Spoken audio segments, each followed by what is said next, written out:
ನಾನು ನಮ್ಮ ಪಕ್ಷದ ತಾಲೂಕಿನ ಮುಖಂಡರಿಗೆ ದಯಮಾಡಿ ಒಂದು ಕಿವಿ ಮಾತನ್ನ ಹೇಳಲಿಕ್ಕೆ ಇಷ್ಟಪಡ್ತೇನೆ, ಒಂದು ಮನವಿಯನ್ನು ಕೂಡ ಸಲ್ಲಿಸಲಿಕ್ಕೆ ಇಷ್ಟಪಡ್ತೇನೆ. ದೊಡ್ಡಬಳ್ಳಾಪುರ ಕ್ಷೇತ್ರದಲ್ಲಿ ಇರ್ತಕ್ಕಂಥ ಚಿನ್ನದಂತ ಕಾರ್ಯಕರ್ತರು ಬಹುಶಃ ರಾಜ್ಯದ 224 ಕ್ಷೇತ್ರಗಳಲ್ಲಿ ಕೂಡ ನೋಡಿದಂತ ಸಂದರ್ಭದಲ್ಲಿ ಎಲ್ಲೋ ಒಂದ್ ಕಡೆ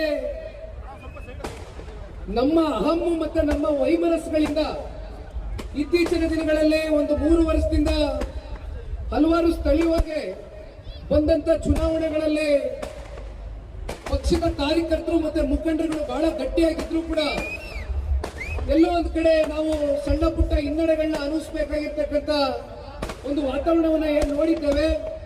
ಬಹುಶಃ ಇದೆಲ್ಲದಕ್ಕೂ ಇವತ್ತು ಶಮನವನ್ನ ಎಳೆಯುವ ಮೂಲಕ ಇವತ್ತಿನ ಈ ಕಾರ್ಯಕ್ರಮಕ್ಕೆ ತಾವೆಲ್ಲರೂ ಕೂಡ ಏನು ಚಾಲನೆಯನ್ನ ಕೊಟ್ಟಿದ್ದೀರಿ, ಈ ಕಾರ್ಯಕ್ರಮದ ಚಾಲನೆಯ ಒಂದು ಸಂದರ್ಭದಲ್ಲಿ ಒಂದು ಮಾತನ್ನ ಈ ಪಕ್ಷದ ಮುಖಂಡರಿಗೆ ಕಾರ್ಯಕರ್ತರಿಗೆ ದಯಮಾಡಿ ತಿಳಿಸಲಿಕ್ಕೆ ಬಯಸ್ತೇನೆ. ಎಲ್ಲೂ ಕೂಡ ನಿಮ್ಮ ಮನಸ್ಸುಗಳಲ್ಲಿ ಮುಂದೆ ನಮ್ಮ ಪಕ್ಷದ ಗತಿ ಏನಪ್ಪ ಈ ಕ್ಷೇತ್ರದಲ್ಲಿ ಅಂತಕ್ಕಂಥ ಭಾವನೆ ಬೇಡ. ದಯಮಾಡಿ ಇದೆಲ್ಲದಕ್ಕೂ ಕಾಲ ಉತ್ತರ ಕೊಡ್ತದೆ. ಆದ್ರೆ ಇದಕ್ಕಿಂತ ಮುಂಚಿತವಾಗಿ ಪಕ್ಷದ ಮುಖಂಡರು ಮತ್ತೆ ಕಾರ್ಯಕರ್ತರಲ್ಲಿ ನಾನು ಮನವಿ ಏನಪ್ಪಾ ಅಂದ್ರೆ, ಸಂಘಟನೆ ಎಲ್ಲಿ ಒಂದು ಸ್ವಲ್ಪ ಹಿನ್ನಡೆಯನ್ನ ಅನುಭವಿಸಿದೆ ಅಂತ ಭಾಗಗಳಲ್ಲಿ ಮತ್ತಷ್ಟು ಸಂಘಟನೆಗೆ ಒತ್ತನ್ನ ಕೊಟ್ಟು ಮತ್ತೆ ಅಷ್ಟು ಬಿರುಸನ್ನ ಕೊಟ್ಟು ಕಾರ್ಯಕರ್ತರು ಪಕ್ಷ ಕಟ್ಟತಕ್ಕಂಥದಕ್ಕೆ ಮನೆ ಮಠವನ್ನ ಹಾಳು ಮಾಡಿಕೊಂಡು ಇವತ್ತು ಬೀದಿಲಿ ಇಳಿದು ಮೈಕೆ ಒದಗಿಕೊಂಡು ಇವತ್ತು ಸಂಕಲ್ಪವನ್ನ ತೊಟ್ಟು ನಿಂತಿದ್ದಾರೆ. ದಯವಿಟ್ಟು ಇಂಥ ಚಿನ್ನಂತ ಕಾರ್ಯಕರ್ತರುಗಳನ್ನ ಉಳಿಸ್ಕೊಳ್ತಕ್ಕಂಥ ಪ್ರಯತ್ನ ನಾವು ನೀವೆಲ್ಲರೂ ಸೇರಿ ಇವತ್ತು ಮಾಡಬೇಕಾಗಿದೆ. ಯಾಕಂದ್ರೆ ನಮ್ಗೆ ಗೊತ್ತಿದೆ, ಚುನಾವಣೆಗಳಲ್ಲಿ ಸಾಕಷ್ಟು ವಿಧಾನಸಭಾ ಚುನಾವಣೆಗಳಲ್ಲಿ ಜನತಾದಳ ಪಕ್ಷ ದೊಡ್ಡಬಳ್ಳಾಪುರದಲ್ಲಿ ಒಂದು ಶಾಸಕರನ್ನ ಇಲ್ಲಿವರೆಗೂ ಜನತಾದಳ ಪಕ್ಷ ನೋಡ್ಲಿಕ್ಕೆ ಆಗಿಲ್ವಲ್ಲ ಅಂತಕ್ಕಂಥ ಭಾವನೆ, ನೋವು ಎಲ್ಲರಲ್ಲೂ ಕೂಡ ಹಲವಾರು ವರ್ಷಗಳಿಂದ ಕಾಡ್ತಾ ಇದೆ. ಆದ್ರೆ ಇದೆಲ್ಲದಕ್ಕೂ ತೆರೆ ಎಳಿಬೇಕು ಅಂತಕ್ಕಂಥದ್ದಾದ್ರೆ ನಿಮ್ಮಲ್ಲಿ ಬದಲಾವಣೆಗಳಾಗಬೇಕಾಗ್ತದೆ. ನಮ್ಮಲ್ಲಿ ಯಾವ ಒಂದು ಅಹಮನಿಂದ ಇವತ್ತು ನಾವು ರಾಜಕಾರಣವನ್ನು ಮಾಡ್ಲಿಕ್ಕೆ ಆಗೋದಿಲ್ಲ. ಬದಲಾಗಿ ಇವತ್ತು ನೀವೆಲ್ಲರೂ ಕೂಡ ಒಂದು ಮಾತು ಹೇಳ್ತಾನೆ, ದಯವಿಟ್ಟು ಕಿವಿ ಕೊಟ್ಟು ಕೇಳಿಸ್ಕೊಳ್ಳಿ. ನೀವೆಲ್ಲರೂ ಒಟ್ಟಾದ್ರೆ, ನೀವೆಲ್ಲರೂ ಒಕ್ಕೂರಲಿನಿಂದ ನಿಮ್ಮೆಲ್ಲರ ಧ್ವನಿ ಒಂದೇ ಆದ್ರೆ 100ಕ್ಕೆ 100ರಷ್ಟು ಏನು ಈ ಕ್ಷೇತ್ರದಲ್ಲಿ ದೊಡ್ಡಬಳ್ಳಾಪುರದಲ್ಲಿ ಪಕ್ಷದ ಕಾರ್ಯಕರ್ತರು ಯಾತನೆಯನ್ನು ಅನುಭವಿಸ್ತಾ ಇದ್ದಾರೆ ಹಲವಾರು ವರ್ಷಗಳಿಂದ, ಇಲ್ಲಿ ಶಾಸಕರನ್ನ ನಾವು ನೋಡ್ಲಿಕ್ಕೆ ಆಗಿಲ್ವಲ್ಲ ಅಂತಕ್ಕಂಥ ನೋವು ನಿಮ್ಮಲ್ಲಿ ಏನಿದೆ, ಆ ನೋವಿಗೆ ಉತ್ತರ ಕೊಡ್ತಕ್ಕಂಥ ದಿನ ಬಹಳ ದೂರ ಇಲ್ಲ. ದಯಮಾಡಿ ಯಾವುದೇ ಜಿಲ್ಲಾ ಪಂಚಾಯಿತಿ, ತಾಲೂಕು ಪಂಚಾಯಿತಿ, ಗ್ರಾಮ ಪಂಚಾಯಿತಿ ಅಥವಾ ಪುರಸಭೆ, ನಗರಸಭೆ, ಪಟ್ಟ ಪಂಚಾಯಿತಿ ಯಾವುದೇ ಚುನಾವಣೆಗಳು ಇಡೀ ರಾಜ್ಯದಲ್ಲಿ ನಡೆದಂತ ಸಂದರ್ಭದಲ್ಲಿ ನಾನು ಒಂದು ಮಾತನ್ನ ಇವತ್ತು ಈ ಕಾರ್ಯಕರ್ತರಿಗೆ ಒಂದು ಸಂದೇಶವನ್ನು ಕೊಡ್ಲಿಕ್ಕೆ ಬಯಸ್ತೇನೆ.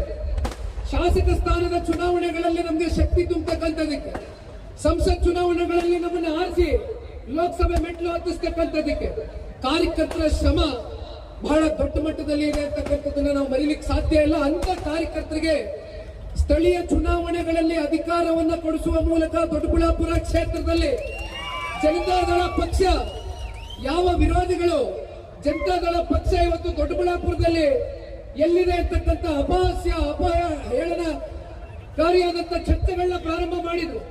ಅಂತವ್ರಿಗೆ ತಕ್ಕ ಉತ್ತರವನ್ನ ಕೊಡ್ತಕ್ಕಂಥದ್ದು ನಮ್ಮ ಕಾರ್ಯಕರ್ತ ಬಂಧುಗಳು ಇವತ್ತು ಸಿದ್ಧರಾಗಿದ್ದಾರೆ ಅಂತಕ್ಕಂಥ ಇಂಥ ಕಾರ್ಯಕರ್ತರನ್ನ ದಯಮಾಡಿ ನಮ್ಮ ಪಕ್ಷದ ತಾಲೂಕಿನ ಮುಖಂಡರುಗಳ ಕೈ ಜೋಡಿಸಿ ಮನವಿ ಮಾಡ್ತೇನಣ್ಣ, ದಯವಿಟ್ಟು ಉಳಿಸ್ಕೊಳ್ಳೋಣ.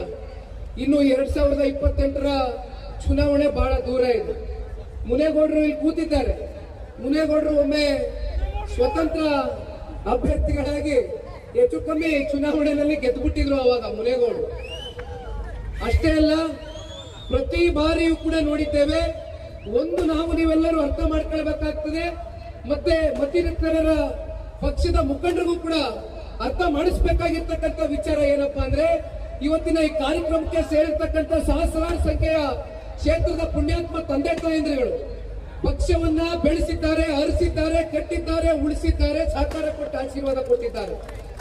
ಜನತಾದಳ ಪಕ್ಷವನ್ನ ಬಿಟ್ಟು ಮತ್ತಿನ್ನೊಂದು ಪಕ್ಷ ಇಲ್ಲಿ ಶಾಸಕರನ್ನ ನೋಡ್ಲಿಕ್ಕೆ ಸಾಧ್ಯ ಇಲ್ಲ ಅಂತಕ್ಕಂಥದ್ದು ಈ ಹಿಂದೆ ಚುನಾವಣೆಗಳಲ್ಲಿ ಬಂದಿರತಕ್ಕಂಥ ಫಲಿತಾಂಶವೇ ನಮ್ಮ ಕಣ್ಮುಂದೆ ಇರ್ತಕ್ಕಂಥ ಸಾಕ್ಷಿ. ಹಾಗಾಗಿ ದಯಮಾಡಿ ಮುಖಂಡರುಗಳು, ತಾಲೂಕು ಮುಖಂಡರು ಮುನೇಗೌಡರಿದ್ದಾರೆ, ಹರೀಶ್ ಅವರು ನೂತನವಾಗಿ ಆಯ್ಕೆಯಾಗಿದ್ದಾರೆ. ಮತ್ತಿತರ ತಾಲೂಕಿನಲ್ಲಿ ಹೊಸದಾಗಿ ಪದಾಧಿಕಾರಿಗಳು ನೇಮಕಾತಿ ಮಾಡಬೇಕಾಗಿದೆ. ದಯವಿಟ್ಟು ತಾವೆಲ್ಲರೂ ಕೂತ್ಕೊಂಡು ಸಾಮೂಹಿಕ ನಿರ್ಧಾರ ಮಾಡಿ. ಇಲ್ಲಿ ನಾವು ಯಾರು ಕೂಡ ಅಂತಿಮ ಗಳಿಗೆವರೆಗೂ ಕೂಡ ಬಂದು ಇದರಲ್ಲಿ ಇಂಟರ್ಫಿಯರೆನ್ಸ್ ಕೊಡ್ತಕ್ಕಂಥ ಪ್ರಶ್ನೆ ಇಲ್ಲ.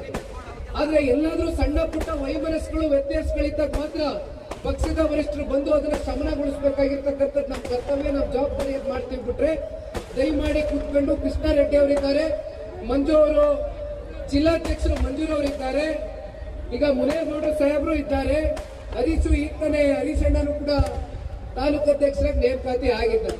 ದಯವಿಟ್ಟು ನಿಮ್ಮಲ್ಲಿ ಯಾವುದೇ ಒಡಕುಗಳು ಬೇಡ, ವೈಮನಸ್ಸುಗಳು ಬೇಡ, ನಾವೆಲ್ಲ ಒಂದೇ ಅಂತಕ್ಕಂಥ ಭಾವನೆಯಿಂದ. ಯಾಕೆಂದ್ರೆ ನಮ್ಮನ್ನ ನಂಬ್ಕೊಂಡಿರ್ತಕ್ಕಂಥವ್ರು ಬಹಳ ಜನ ಹಳ್ಳಿಗಳಲ್ಲಿ ಬೀದಿನಲ್ಲಿ ಕುತ್ಕೊಂಡು ಓಟ್ ಹಾಕ್ಸ್ತಕ್ಕಂಥವ್ರು ಬಹಳ ಜನ ಇದ್ದಾರೆ.